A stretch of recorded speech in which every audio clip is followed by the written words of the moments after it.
Look, it was very unhealthy in terms of the communication and what was going on. I should have loved myself enough in those moments to just leave. And honestly, like, I think that I let the, the more emotional, hopeful, romantic, whatever part get the best of me. And I think that I agreed to do this. Like, I agreed to do this, and I do have to take ownership of that. I also went through something, that I honor that Mariah was able to stay stable and sane through it.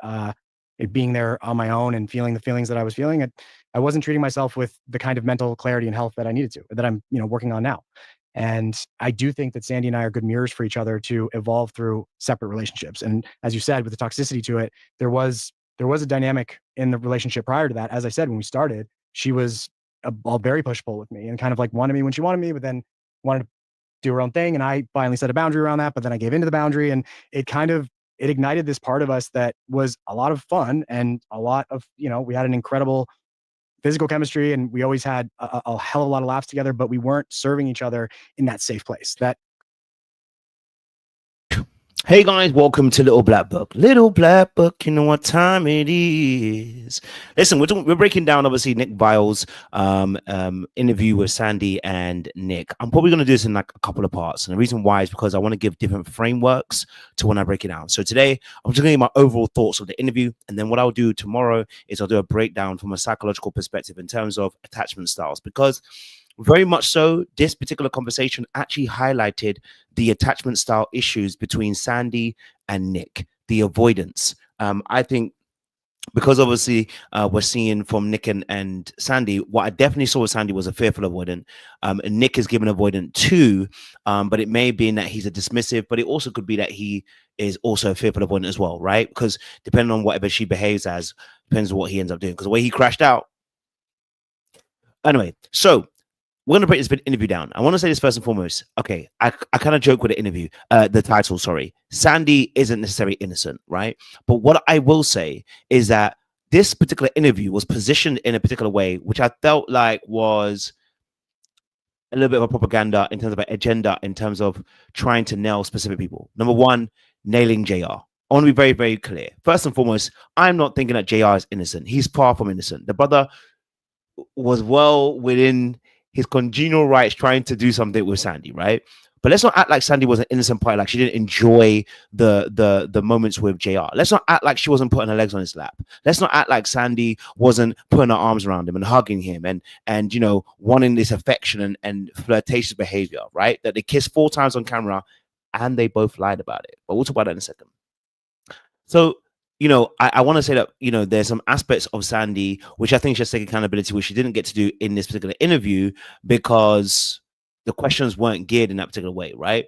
But there was some nailing of Sandy in terms of the relationship with Nick. Now, here's my biggest issue with the interview. We are never going to make Sandy accountable for Nick's behavior. If Nick crashes out, it's because Nick crashed out. You know what I'm saying to you? Nick crashing out the way he crashed out is only Nick's prerogative of why he crashed out. And what I felt was very dangerous, but not necessarily dangerous like dangerous mad way, but more dangerous in the sense of, for anybody watching other than that, is Nick is an alcoholic and a druggie. I'm just going to be honest with you. I'm sorry. It's not slander. He said it himself, right? Now, he may call it, oh, I use it sparingly to, no. You are using alcohol and drugs to maintain some level of sanity and to be able to stay afloat. You are a user.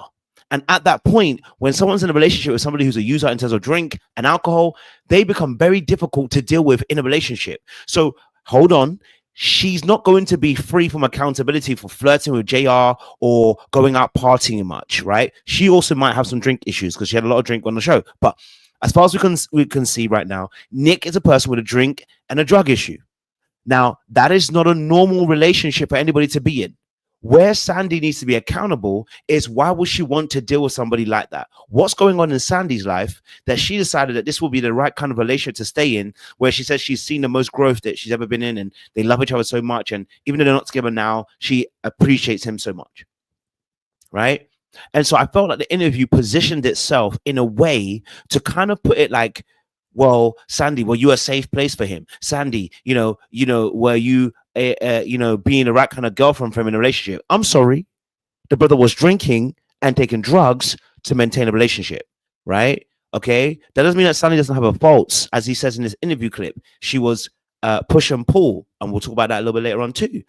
But the drinking, the alcohol, those kind of things, they're his issues, and she can't be pulled in for that. So we're going to break down this interview. Again, I'm being very facetious. Sandy is not necessarily innocent, but I do feel like this interview pushed a narrative towards JR. And I'm going to say this in a way of not saying that actually Nick Vials was actually doing this, but I want to say how it felt like. It felt like the early 1900s with King Kong taking the white woman.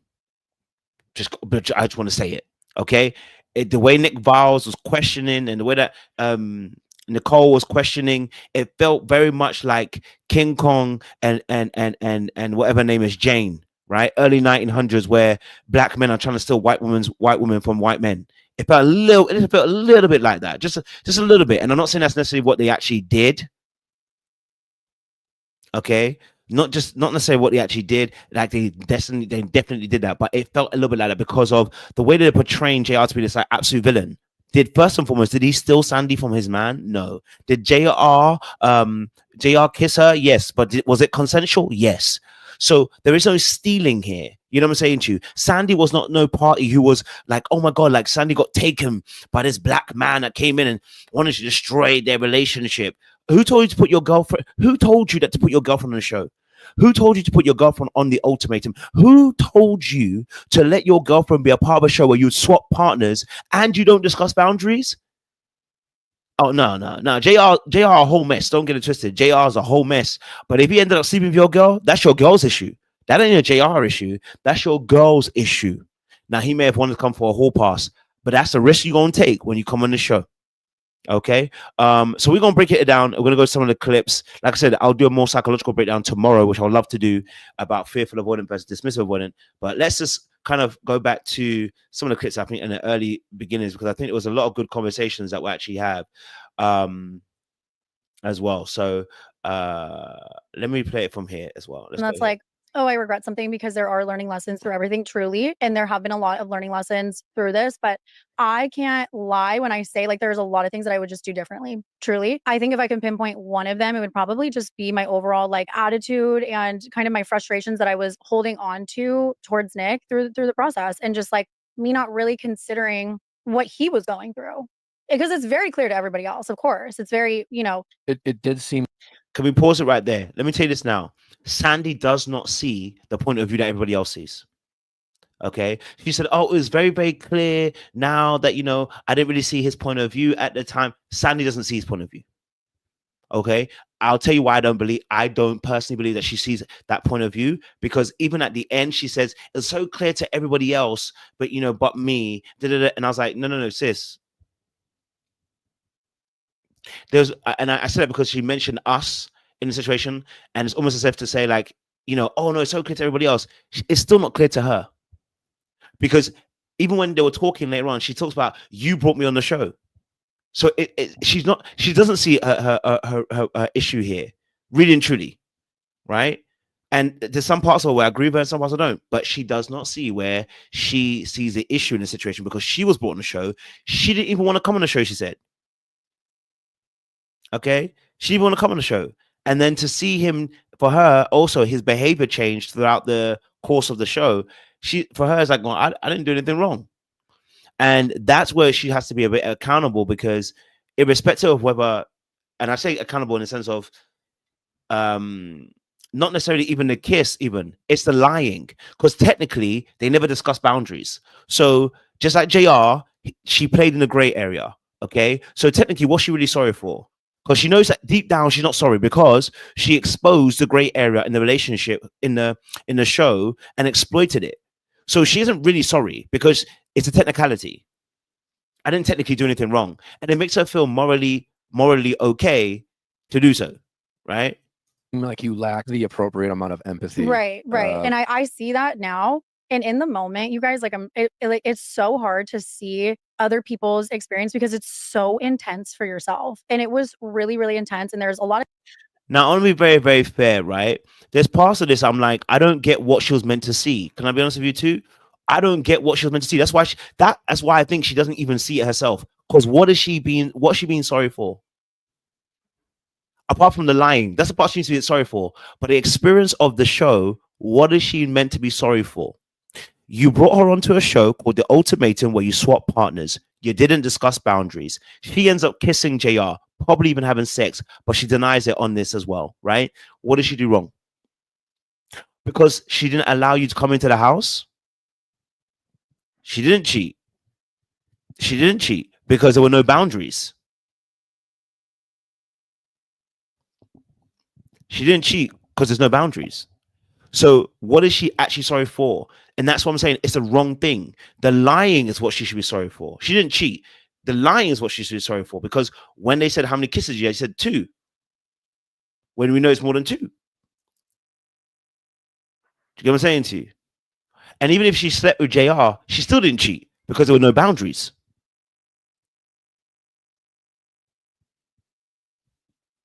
Right? So again, we're back in that same place. It's a gray area.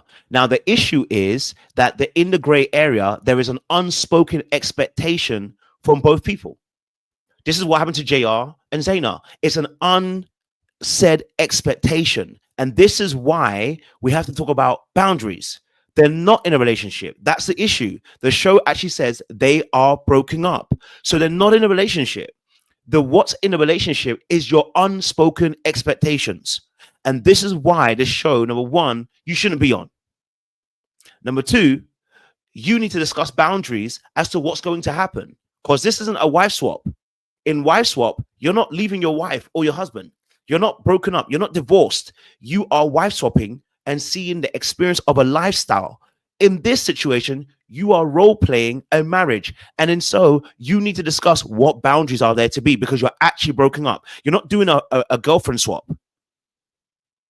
If you know what I'm saying, the show isn't a girlfriend swap. The show is actually you find another person who you could do marriage with, and potentially you could even end up proposing to them. So this ain't normal. So what she exposed was a gray area in the show. She took advantage of that. Right? All right. That's the manipulative tendencies of Sandy. Let's be real with it. That's the manipulative tendencies of Sandy. She took advantage of that gray area. Right? Okay. Let's go. A lot of things that happen that we don't see in regards to me and Nick and kind of what we're talking about here that made it just worse and worse and worse. And yeah, I mean, I think it just got out of hand, but that's definitely something for me, because I care about this man so much, and our love has never been the issue. Like, it's never been a problem for us. And it really is hard for me to watch because it just looks like I don't give a shit, when really I was just hurting myself. I mean, are you able to? Now let's pause it here. This part here, okay, all right. This part here, all right, is interesting, because the real issue is, again, going back to the fact that she lied about the kisses. But we're not talking about the kisses. We're talking about the overall image of how she looked on the show. She didn't do anything wrong. This is my whole point. Apart from the fact she lied. So now we're trying to, and this is where she's not actually, okay, she's actually not going to be able to be fully honest, because we're not nailing her for the right thing. If you try to hold her accountable, deep down, she will never feel that she has to be accountable, because in reality, she doesn't feel she did anything wrong. She's saying sorry because in reality, the image looks bad. But where she's problematic is that she lied about the kisses. She also volunteered information to Zaina unnecessarily, right? Which probably tells us there's some guilt there, right?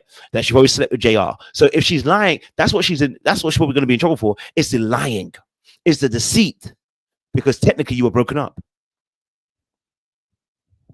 Right? So what she's fighting right now is that people say that Sandy doesn't look like she gives a shit. But the problem is Sandy doesn't give a heck. Okay, she doesn't. That's the problem, because she is at pretty much the end of that relationship. Sandy was at the end of that relationship. Okay, and to be fair, I'm not even gonna be mad at her, because if I'm having to deal with somebody who's a drunkard and a user of drugs, yeah, I need you to get out of that situation. Yeah, Sandy's problem is that she doesn't have very good boundaries, and she has a superhero complex. She tries to save people, so she tried to save Nick, and I'm not trying to say she's even good in that perspective. By saving Nick, it makes her feel good. It's an ego drive, and it actually is about a trauma response because you are trying to be in a place of usefulness, because I believe that she comes from a very fearful avoidant attachment style. And so one of the things that their fearful avoidant will try to do is prove their worth. So Sandy was proving her worth by being this to being this very loyal and being devout individual who stays through the thick and thin. And she did. She did. Even when he was drinking, and even when he was breaking boundaries, even when he was moving mad in the relationship, she did. You know what I'm saying to you? Again, I'm not saying that Sandy hasn't got manipulative tendencies. I'm telling you, Shaz. But what I'm saying to you is that there are aspects of this relationship where the reason why someone stays in a relationship is reward. Okay, there are rewards to the relationship that you stay in. Now, if you heard her family, her friends were saying that she was actually the emotional rock for him. So what was she getting out of the situation between her and Nick? Well, she was able to be an emotional rock because it helps her not actually have to be very vulnerable in an actual relationship. But I'm going too deep because this is not actually the video for today. This is a video for tomorrow. But the reality of the situation is, that there's an aspect of that where you are playing a role of caretaker, and you love being a caretaker because it means that you don't have to be vulnerable. You don't have to be as emotional. You don't actually have to show up. You don't have to show up. Let me say it again.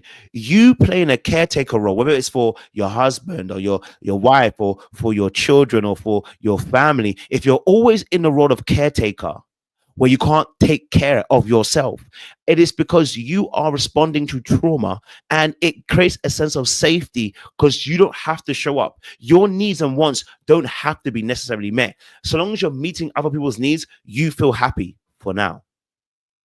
So this is where we see Sandy. Now, it may be that he's well off as well. Maybe he's got money as well. More than likely, he's an artist. More than likely too, right? It also helps with that situation. But the reality of the situation is that's not always keeping people money. It is the reward that you internally receive from a situation.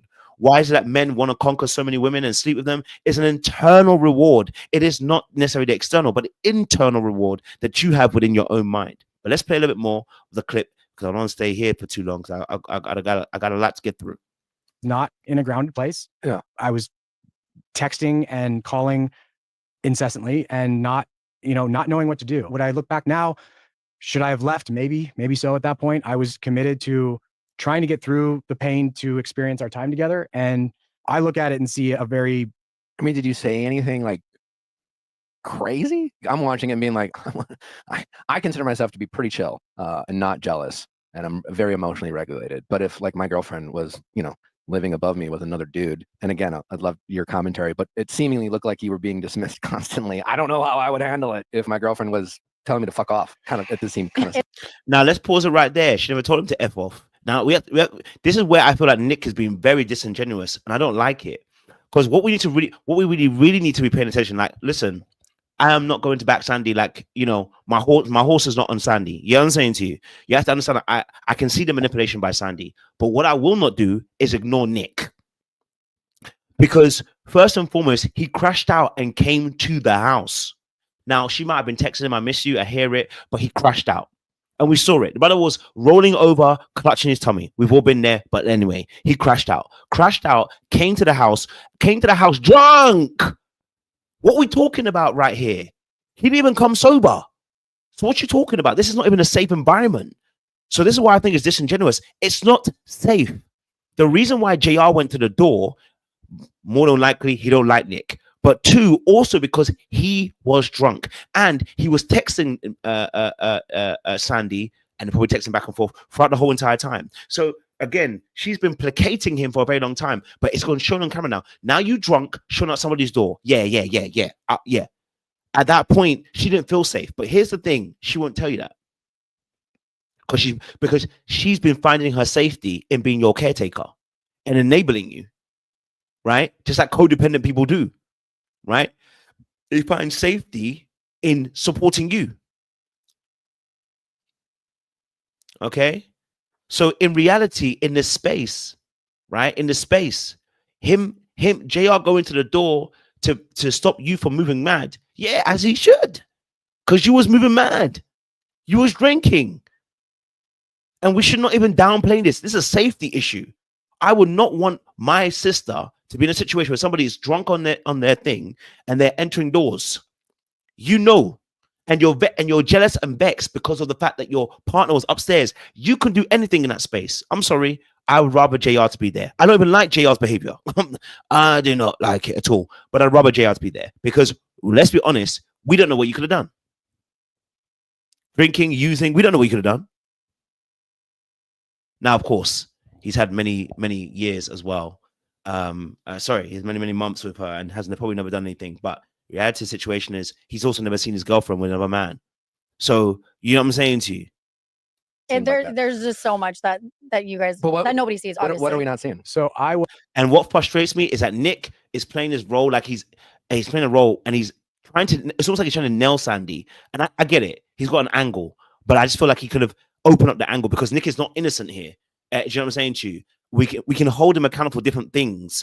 We don't have to create the whole narrative that Sandy is the villain and Nick is the villain. Like there's Nick villain, Sandy villain, and it needs to be accountable for different things. Was essentially an absent boyfriend moving into the show, right? I was unsure about if she was going to be able to meet me where I wanted to go, and that's probably not Sandy was in a position in her life where she's excited about LA, kind of culture, like she's immersed in a culture that I've kind of been a part of for a long time and was trying to pull back from. And I think I've said this multiple times, but we arrived at the same destination at different times. And I think that I was pretty cut off from what she needed from me emotionally moving into the show. How did you guys end up on the show? Because that's another thing that was like hard. And that's the thing. So I, knowing this as well, like if you know the interaction between a dismissive avoidant and a fearful avoidant, this is typical behavior. Like him being what's happened here. And I can't wait to drop a real video about this, right? The dismissive avoidant versus fearful avoidant is a very interesting dynamic because as a man, I believe in patriarchal gender roles. I believe in a man being a leader, the woman being a follower, right? Since we have the man potentially playing a dismissive avoidant role and the woman playing a fearful avoidant role, there are going to be some characteristics that are going to feed into the gender stereotypes. For instance, for number one, as a man, you're supposed to lead, right? But you're also supposed to create the environment for that woman to be able to thrive in and feel safe in. Number two, Nick didn't do that. But Nick also was afraid of Sandy. That's something he won't tell you. He won't use the words afraid, but he'll tell you that he didn't feel safe. That's what he said. He didn't feel safe with Sandy's behavior. Here's why he didn't feel safe. He didn't trust that Sandy had good boundaries. But the reality is he don't have good boundaries. That's why she's with you. That's the thing. No, he don't feel safe with her because Sandy doesn't have good boundaries. Because when it comes to other people, her being a socialite, being flirtatious, being energetic, she is that person. But here's what: the reason why he's with her also is because he himself has no good boundaries. So he cannot institute boundaries for her to follow because he doesn't have boundaries that he follows. I had to learn this the hard way, right? I'm looking at you going, you don't have good boundaries. You don't do, but you don't have good boundaries. This is why you here. This is why you love her so much, because you don't have good boundaries either. So whilst you're looking at her, remember I told you relationships are mirrors. What they're going to force you to do is to look at you. Relationships are going to force you to look at you, and they're going to force you to transform you in order to see transformation in the relationship that you're asking for to be a certain way. Right? I've actually lived this experience, so I know what it looks like, right? And the first thing I had to realize was I was a problem. I did not create a safe environment because my emotional volatility, number one. Number two, it takes me a little while to get annoyed and angry. And you're going to hear him say these words as well, which is that I couldn't tell her what was wrong. The reason why I could not tell her what was wrong is because he has not got a good position of how to understand his needs and wants and say them in a way that is assertive, not aggressive, nor passive. You have to be able to say no in a way that is not disrespectful, but lets the other person know we ain't going there, right? It's a firm no that says, no, this is not what I'm doing. It's not rude. It's not disrespectful, but it's firm. There's a way to say to someone, listen, the way that you're behaving at the moment, it's not conducive for the way that I want to see us move in this relationship.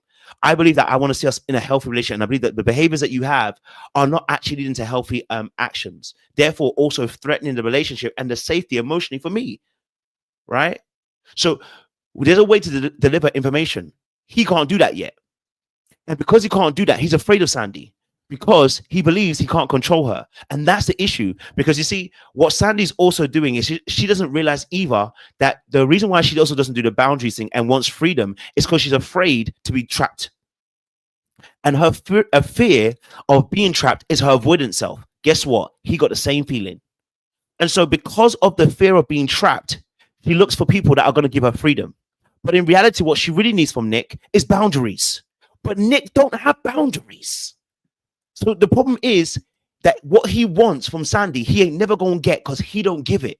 See, Nick, you see, because of the gender stereotype roles, right? The woman wants to follow in the leadership of that man, right? So Sandy is somebody who's a free spirit. I'm sorry, let me change the word. She's not a free spirit. She wants freedom because the way that he behaves, it feels like she's being trapped. She both wants love and affection, but she also is afraid of the love and affection. And so there is a need for consistency from Nick. Nick is triggered by her because her behavior is very hot and cold. He admits this. He says her behavior is hot and cold. Let me see if I can get you that part. He says that she has a hot and cold behavior, and she was very push and pull, which triggers him because if he's a dismissive avoidant, right, what triggers them is inconsistency. What triggers them is people that are hot and cold. And so if she's hot and cold, he cannot give her the emotional safety because he feels triggered. So here's what he needs to do. Work on himself first. Asking Sandy to change without changing you doesn't make your relationship improve.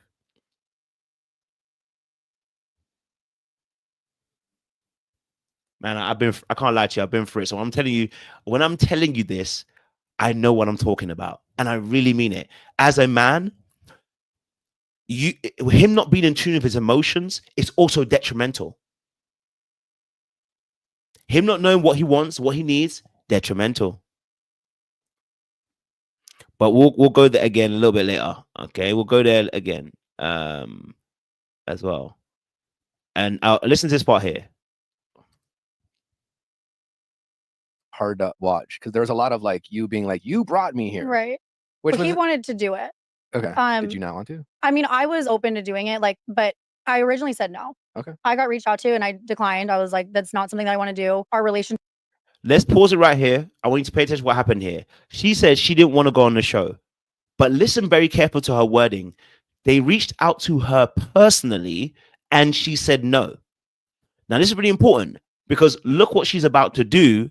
This is what we have to pay attention to. Relationship is not that serious to go into like a marriage proposal. And because we were very off and on in our. Pause it again.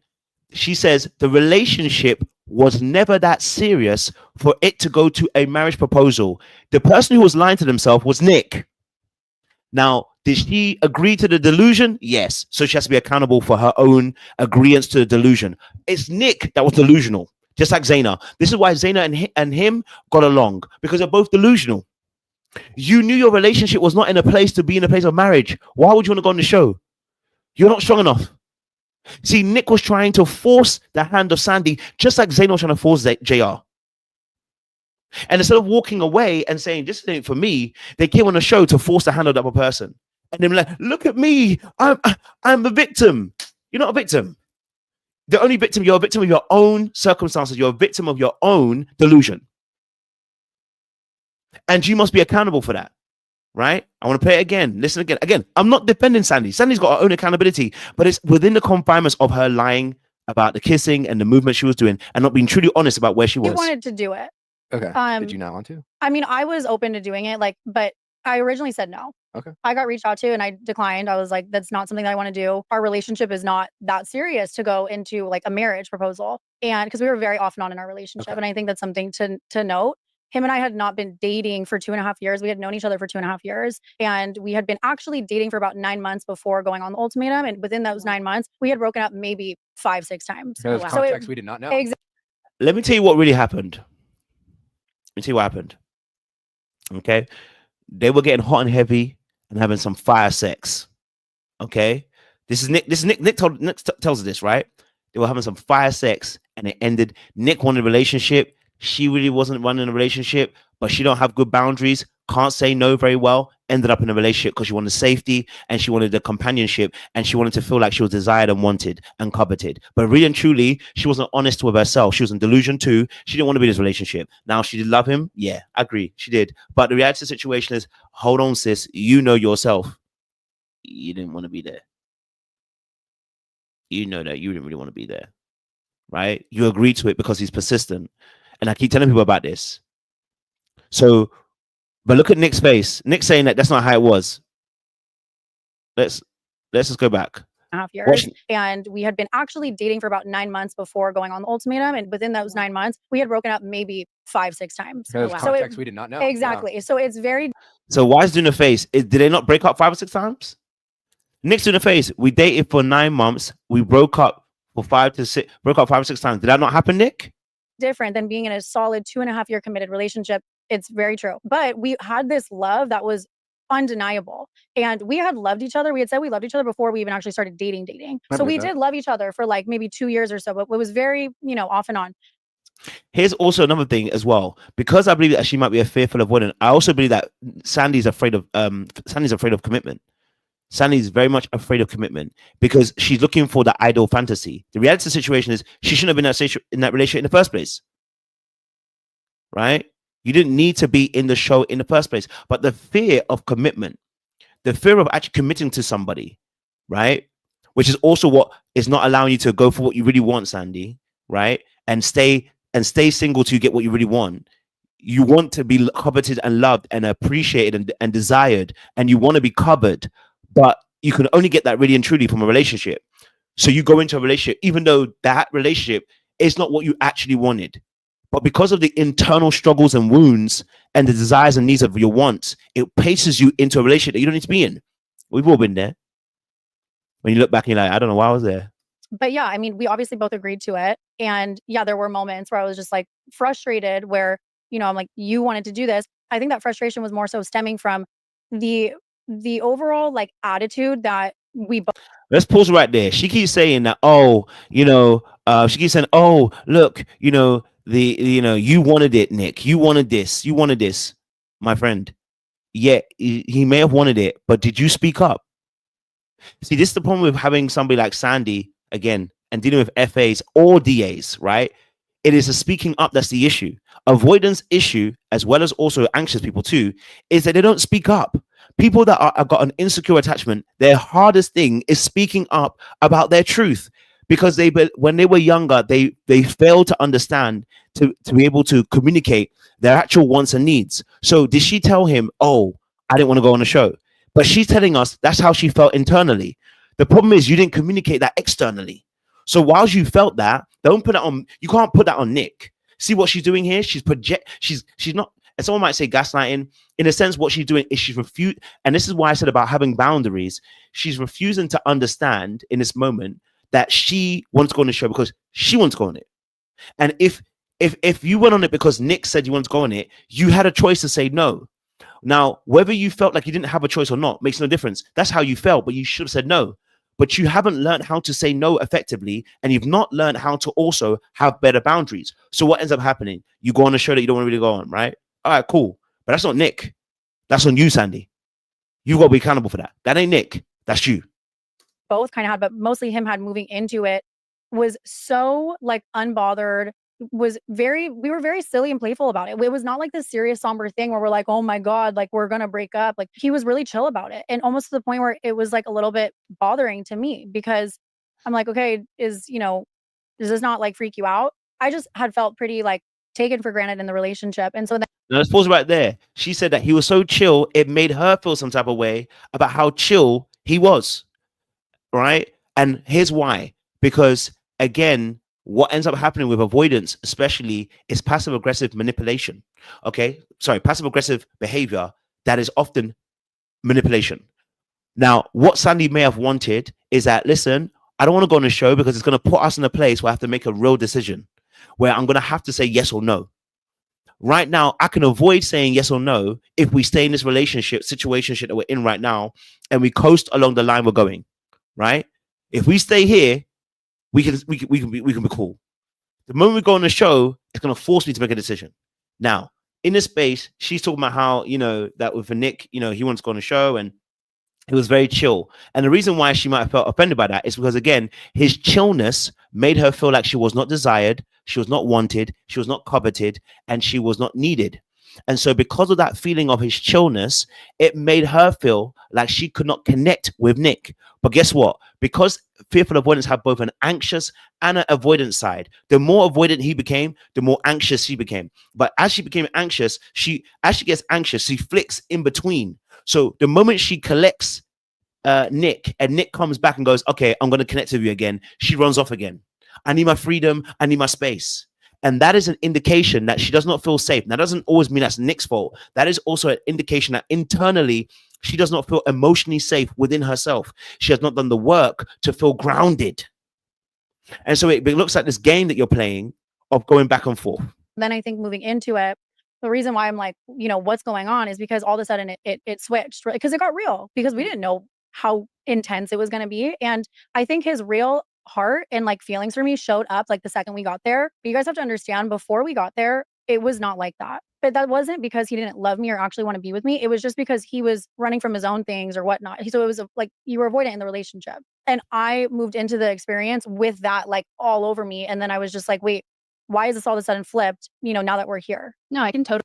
So what she's saying in a sense is, but before the show, he was so avoidant. He was away from me. Of course, he's a user and he was using drugs and he was drinking. So he was numbing himself. Of course, he's going to be away from you, right? Now, the question is, why did you connect with him? Because you were caretaking, right? So his avoidancy of being in that relationship and being very, and he actually admits this as well, his avoidancy in the relationship causes her to have to try and find a way to show that she was cared for. So she goes into manipulation by going out a lot, right? Flirting with other people, probably telling them stories about other people who want her, etc., right?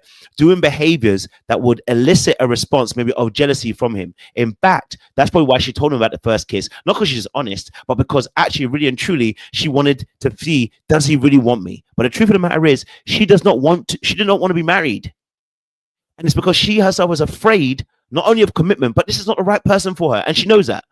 But she doesn't want to let the relationship go, because it's very difficult to let a relationship go. Because what does it mean to let a relationship go? What does that say about me? What does that say about me as a value, as an individual? What does that mean about who I am? Because her whole identity is external, not internal. And this is very difficult for a lot of people, because when you make your external validation someone else and not your internal, you do stay in relationships that don't need to be stayed in, because the relationship is feeding your validation. And so that is the anxious and the avoidant aspects, where the anxious side of the fearful avoidant finds its value in externalizing. So this relationship becomes very much more difficult to leave.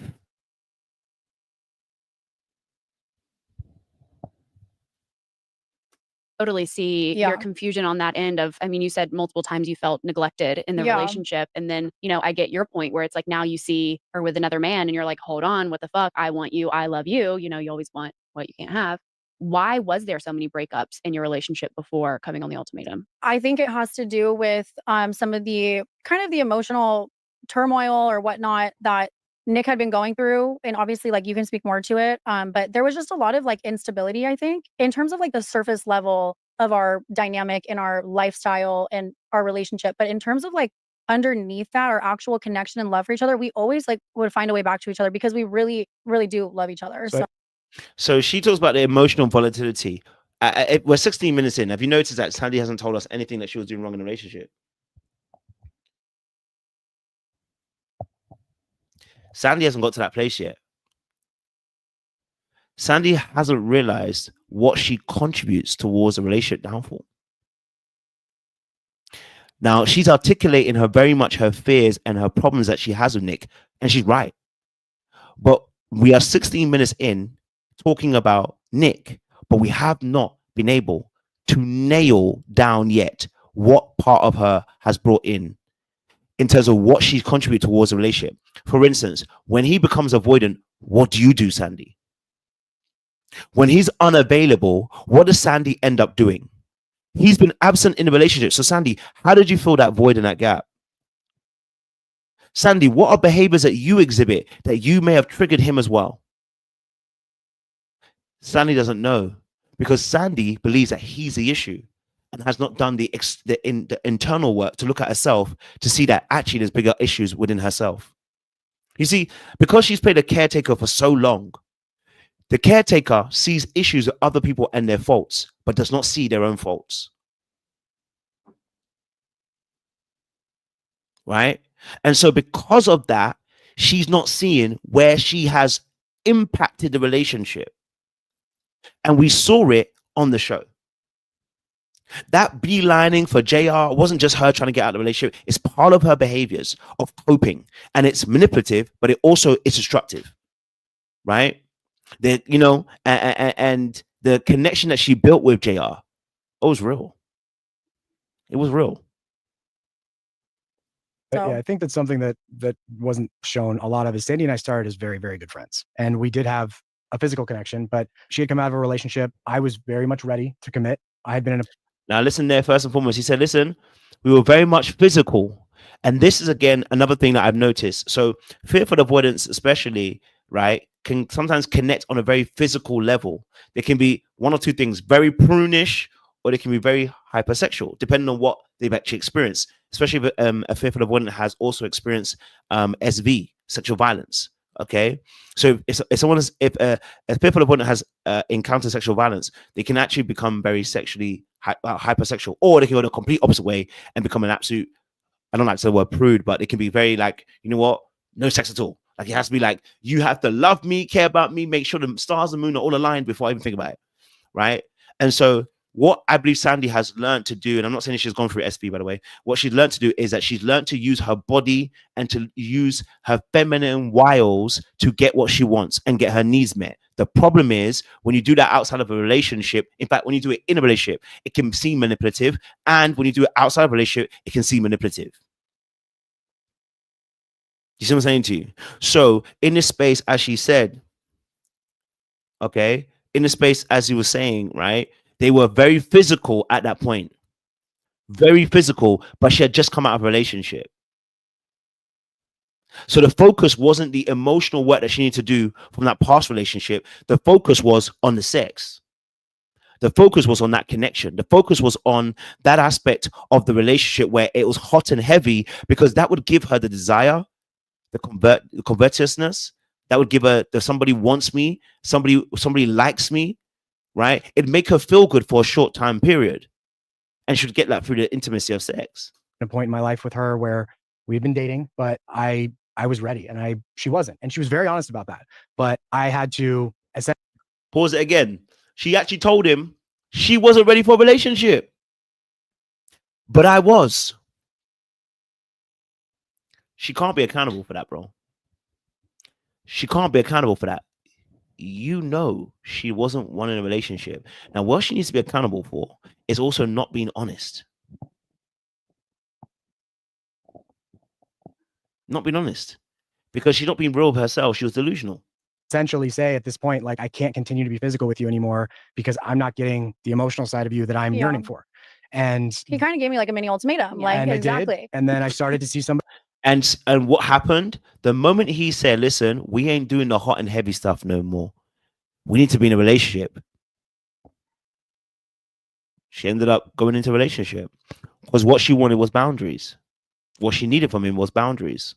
What she needed from him was somebody who was going to lead and be effective and let her know this is as far as you can go. This is as far as you can go. Don't you're going too far now. This behavior is unacceptable. This is not how we do our thing. Somebody else, and she came.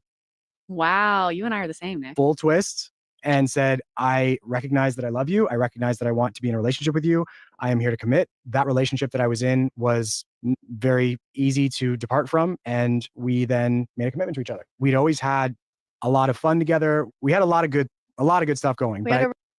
So obviously he was in a relationship himself, and then he did a whole U-turn. Okay. Did a whole U-turn and then ended up wanting her and loving on Sandy, right? Which I'm sure she loved, because fearful avoidance love a bit of romance. One thing they're gonna do is love a bit of romance. They love, when I say romance, they're looking for the old school fight for my love. Okay, all right. Fearful avoidance are looking for the old school fight for my love kind of energy. Like, prove to me that you want me. You know what I'm saying to you? Because again, it's an internal thing to make them feel comfortable and safe that they're wanted by someone. Do you get what I'm saying to you? So there's that aspect that comes into play. A few more minutes and then we've got to get off. A really beautiful relationship. I think if you look at the cadence of it, me having that, need for, it kind of came full circle for both of us, because I had the initial, like, I can't do this, you're not getting me what you need. And maybe I was carrying resentment from that I didn't acknowledge. I think that I was, I don't really feel like I'm a jealous person. So when she would go out and go to events or parties or whatnot, I would just, have a good time, like, see you later, see you when you get home. It wasn't something that I really wanted to be involved in. But okay, so here's an interesting thing. So he says, okay, he is not really a jealous person, but you know what? She wants to go out. He's like, go on, you go and do your thing, right? But the problem is, it's not about him being jealous. He doesn't like it. That's not what he wants to do. He doesn't want her to be out all the time, because he doesn't want to be out all the time. So in that space, he's also not being honest, right? But I did feel when I got to the show that thing that I guess, listen, I'm sure at some point in my life I've been cheated on. I don't know. I'm not for certain, but I can just tell, like, I don't know that feeling because I've never specifically seen or felt what it felt like. And that emotion is really intense. And to see her with JR so quickly have a connection and have it be like, it was obvious that even though there were other people attracted to her and other people that wanted her attention, they were magnets. And I was very aware of that from day one. We were too. Yeah. And that was a more difficult thing to digest than I could have ever anticipated. Going into the experience, you guys discuss any like rules or boundaries in terms of like how you guys are planned on kind of, you didn't know? None? No. I trusted that there wouldn't be like beyond a certain level, but I was also understanding that we were going to be dating other people and that, I may have a connection, she may have a connection. She had asked me one point if, about sex. I said no. So we kind of knew that was off limits. What do you mean? How'd you ask it? We were like, can we fuck? No, we just were we actually didn't have very many conversations about the experience or the show leading up to it in general, which I think was our problem. That's crazy. We went into it very like whatever, we kind of winged it. And I will say, like, I tried to have a lot of conversations with you that you didn't want to have, but let's pause it right there.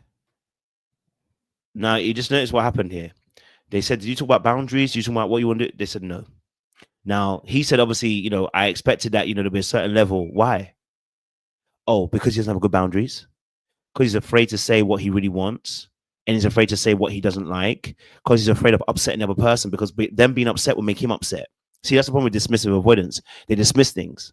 And because they are not in tune with their own emotions, they don't like feeling negative emotions. So if they have to tell you something that they don't like, it's usually when they've seen it 3 or 4 times. I know I'm one of them. And so I've had to grow out that space where you have to see it 3 or 4 times before you say something. Problem with that is you don't like it. You didn't like it the first time. You don't like it the 4th time. Problem is, by the 4th time, you're now angry and you're probably going to say it in a wrong way, in a wrong manner, which will come off incorrectly, which will not help your situation. Which is why it's important to be able to discuss this thing and state your boundaries early and not wait for it to build up. Okay. So he hasn't told her that, oh, here's the boundaries. We're not going to be kissing. We're not going to touch him. That's a no-no. And what he ended up doing is what I've told you guys about fearful avoidance. And I told you about women in general. They want to have a space where you are looking after them too. Right. And that doesn't mean looking after them like a kid, but it means being able to promote a safe environment for them to be able to exist in. But especially when it comes to FAs, from what I've witnessed and what I've seen, is that very much so there is a need for a lot of them, not all, a lot of them, to have these rules and guidelines. And when you say there's no rules and guidelines, oh, they go and test the rules and guidelines that you said there's no rules and guidelines. Right. So you say there's no rules, no guidelines. Well, I'm going to do what I'm going to do. Yeah, why am I going to put myself under restriction? I'm going to do what I'm going to do. Yeah, I'm not. You know what I'm saying to you? But in reality, situations, had he told her, can't kiss, can't hold hands, can't do those things, right? Had he been honest with himself about how he really felt about boundaries, she probably wouldn't have done what she done.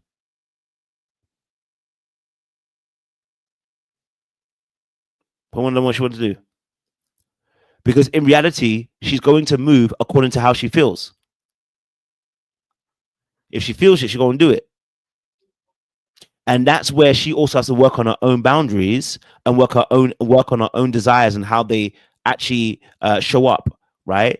But in reality, in her head, she's going to qualify it as, well, you never told me no boundaries, so I can do whatever I want to do. And whatever is good for the goose is good for the gander.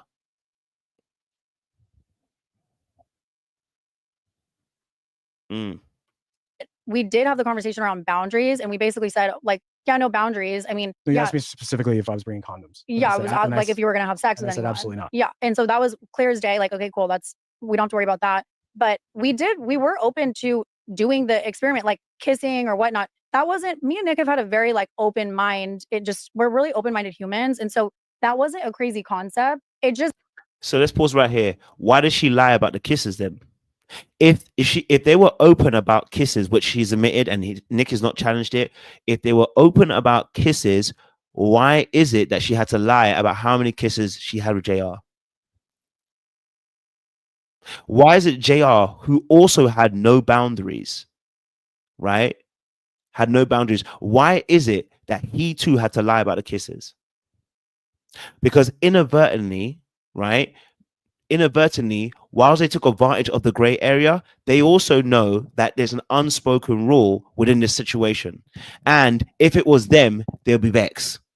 So the reason why they never told the truth is because they feel like if they did, it would hamper the way that other person looked at them.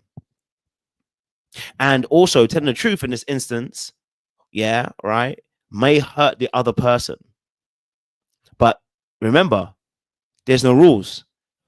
The truth of the matter is they wanted some boundaries, including JR. JR wanted some boundaries, although JR denied the boundaries. He should have never been on that show, to be honest. Zeno was like, they said they were talking about boundaries. He said, I'm not doing boundaries. So for her, still for her in that space, they're taking advantage of the gray area.